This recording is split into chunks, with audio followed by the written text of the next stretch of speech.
lagi dengan saya Dr. Tias SPOG. Kali ini saya akan membahas serba-serbi tentang induksi persalinan. Apa itu induksi persalinan? Induksi persalinan merupakan tindakan untuk merangsang kontraksi dari uterus atau rahim. Jadi induksi persalinan ini dilakukan untuk memulai sebuah proses persalinan normal. Induksi persalinan ini dilakukan di rumah sakit karena kita perlu melakukan pemantauan terhadap ibu dan juga janinnya. Kasus-kasus apa yang perlu dilakukan induksi persalinan atau apakah indikasi dari induksi persalinan? Yang pertama, misalkan pada kasus yang postpartum atau kehamilan lewat waktu. Kemudian pada kehamilan yang sudah mengalami ketuban pecah dini. Kemudian pada kehamilan dengan bayi yang sudah meninggal di dalam kandungan atau dengan penyakit solusio plasenta sehingga bayinya harus segera dilahirkan. Kemudian apabila terdapat kondisi kesehatan ibu yang tidak memadai, yang apabila kehamilan itu dilanjutkan, resikonya akan lebih besar dibandingkan dengan resiko dari dilakukannya induksi persalinan. Misalkan pada penyakit-penyakit seperti preeklamsi, kemudian adanya diabetes pada ibu hamil atau penyakit jantung pada ibu hamil. Kemudian kontraindikasi atau kasus apa yang tidak boleh dilakukan induksi persalinan itu adalah semua kondisi di mana persalinan normal tidak boleh dilakukan, misalkan pada kehamilan yang disproporsi kepala panggul, jadi pada panggul sempit dengan berat janin yang besar, jadi tidak bisa dilakukan persalinan secara normal. Kemudian apabila terdapat kelainan letak, misalnya letak lintang atau letak sungsang, kemudian adanya kelainan pada plasenta seperti plasenta previa atau plasenta yang menutupi jalan lahir. Kemudian apabila terdapat riwayat operasi pada rahim sebelumnya, misalkan ada riwayat sesar sebelumnya atau riwayat operasi seperti miomektomi. Kemudian apabila terdapat kontraindikasi persalinan pervaginam yang lain, misalkan adanya infeksi menular seksual yang masih aktif yang memungkinkan adanya penularan atau transmisi lewat jalan lahir dari ibu ke bayinya. Dan apabila sudah terdapat gawat janin, ini kita tidak bisa untuk melakukan induksi persalinan. Untuk tindakan induksi persalinan sendiri, ini juga memiliki risiko. Jadi, terdapat angka kegagalan gagal induksi. Jadi, pada 25% induksi persalinan ini ada yang gagal dan selanjutnya harus dilanjutkan dengan operasi sesar. Kemudian, kondisi janin ini bisa menurun, artinya kontraksi yang dihasilkan ini kuat dapat mengganggu suplai oksigen dan juga nutrisi ke janin sehingga janin mengalami gangguan detak jantung.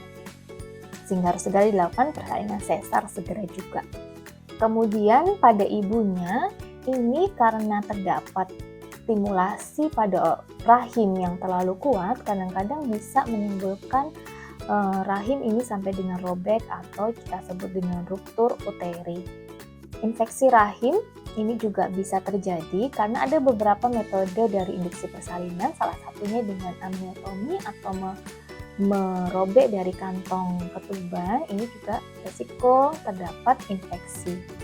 Kemudian bisa juga terjadi perdarahan pasca persalinan karena dengan induksi persalinan adanya kontraksi yang terlalu kuat ini membuat janin sudah terlanjur lelah untuk berkontraksi. Padahal setelah persalinan, bayi lahir, plasenta lahir itu diperlukan kontraksi supaya perdarahannya berhenti. Sedangkan dengan rahim yang sudah lelah, ini akan sulit terjadi. Nah, resiko gagal pada induksi beberapa didapatkan pada ibu-ibu dengan obesitas, terutama dengan body mass index yang lebih dari 40, jadi benar-benar obes, atau pada usia yang lebih dari 35 tahun, atau dengan anak terakhir, misalkan ini bukan kehamilan pertama, dengan anak terakhir lebih dari 10 tahun karena kondisi stamina dari ibu sudah tidak seperti pada wanita dengan usia lebih muda. Kemudian pada beberapa kasus seperti penyakit diabetes yang tidak terkontrol, untuk induksi persalinan ini juga lebih resiko gagalnya lebih tinggi. Sebelum kita melakukan induksi persalinan, kita akan menilai yang disebut dengan Bishop score, atau itu adalah sebuah penilaian tentang kematangan dari jalan lahir atau leher rahim atau serviks. Di sana kita akan melakukan pemeriksaan dalam, kita melihat dengan parameter apakah sudah ada pembukaan atau belum, kemudian kepalanya turun seberapa, kemudian porsio atau leher rahimnya sudah mengalami pendataran atau pelunakan atau belum, kemudian posisi dari leher rahimnya itu di mana. Dengan skor tersebut kita dapat tentukan metode apa yang terbaik untuk dilakukan sebuah induksi persalinan. Karena ada beberapa metode untuk induksi persalinan. Yang pertama secara mekanik, yaitu biasanya kita menggunakan alat. Ada yang disebut dengan kateter Foley atau seperti kateter untuk kencing itu, kita masukkan yang secara steril, kita masukkan ke dalam vagina melalui jalan lahir sampai ke leher rahim, lalu kita kembangkan dan kita isi dengan cairan, lalu harapannya adalah dengan adanya balon yang diisi tersebut akan membuat jalan lahir membuka. Kemudian ada juga dilator dari alat lain seperti yang dinamakan dengan laminaria. Ini sebuah batang higroskopis yang dapat mekar dan akan membuat jalan lahir membuka. Kemudian tadi sudah saya singgung tentang amniotomi atau dilakukan perobekan pemecahan dari selaput ketuban sehingga akan memicu pelepasan dari prostaglandin yang akan membuat leher rahim lebih lunak dan merangsang sebuah kontraksi, tapi harus hati-hati dilakukan karena bisa beresiko adanya prolaps atau turunnya dari tali pusat. Kemudian ada juga metode stripping of membran. Jadi kita menggunakan jari secara steril, melakukan pemisahan dari selaput ketuban dengan segmen bawah rahim. Fungsinya adalah untuk merangsang juga pembukaan. Kemudian itu tadi secara mekanik, ada juga secara farmakologis atau menggunakan obat. Ada beberapa obat yang kita gunakan, ada yang dimasukkan ke dalam rahim, fungsinya untuk membuat jalan lahir itu lebih lunak sehingga terjadi pembukaan dan penipisan di sana.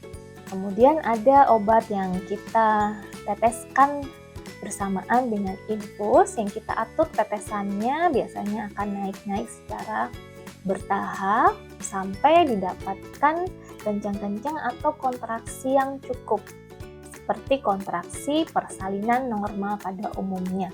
Itu kita lakukan sambil kita lakukan pemantauan terhadap janin, terutama detak jantungnya, dan juga pemantauan terhadap ibu karena kita tahu resiko dari induksi persalinan tersebut.